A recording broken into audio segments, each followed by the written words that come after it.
Bonjour, bienvenue sur Objectif Math.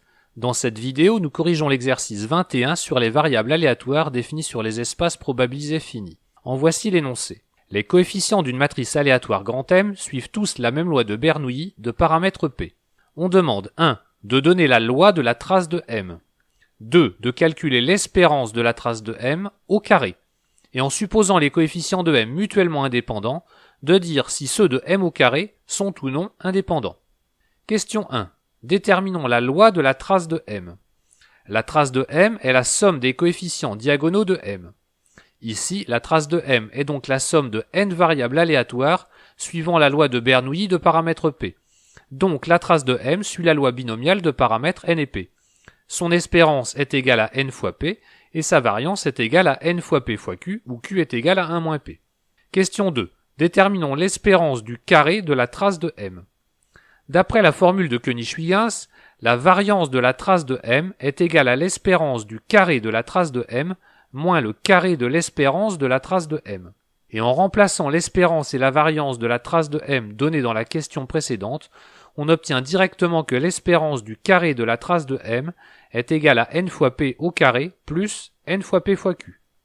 Il nous reste à voir dans la question 3 si les coefficients de M au carré sont indépendants lorsqu'on suppose ceux de M mutuellement indépendants.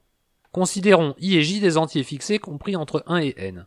Les coefficients de M n'étant égaux qu'à 0 ou 1, l'événement, le coefficient de M au carré d'indice I et J est égal à n, est égal à l'événement, tous les coefficients de la ligne I de M sont égaux à 1 et tous les coefficients de la colonne J de M sont égaux à 1.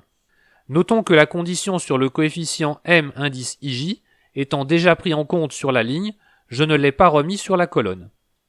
La probabilité de l'événement, le coefficient de M au carré d'indice IJ est égal à n, est donc égal au produit pour k variant de 1 à n des probabilités des événements M indice IK égale 1, multiplié par le produit pour k différent de I et variant de 1 à n des probabilités des événements M indice KJ égale 1. Ce qui nous donne une probabilité égale à P puissance 2n-1. Donc la probabilité de l'événement M au carré d'indice 1,1 égale à n multiplié par la probabilité de l'événement M au carré d'indice 1,2 égale à n est égale à P exposant 4n-2. Si l'on considère maintenant l'événement, les coefficients de M au carré d'indice 1,1 et d'indice 1,2 sont égaux à n, il est égal à l'événement, la première ligne de M ne contient que des 1 et les deux premières colonnes de M ne contiennent que des 1. Sa probabilité est égale à P exposant 3n-2. On en déduit que les coefficients de M au carré ne sont pas indépendants. Voilà, cette vidéo est terminée. Vous pouvez me laisser des commentaires et me poser des questions. À bientôt sur Objectif Math.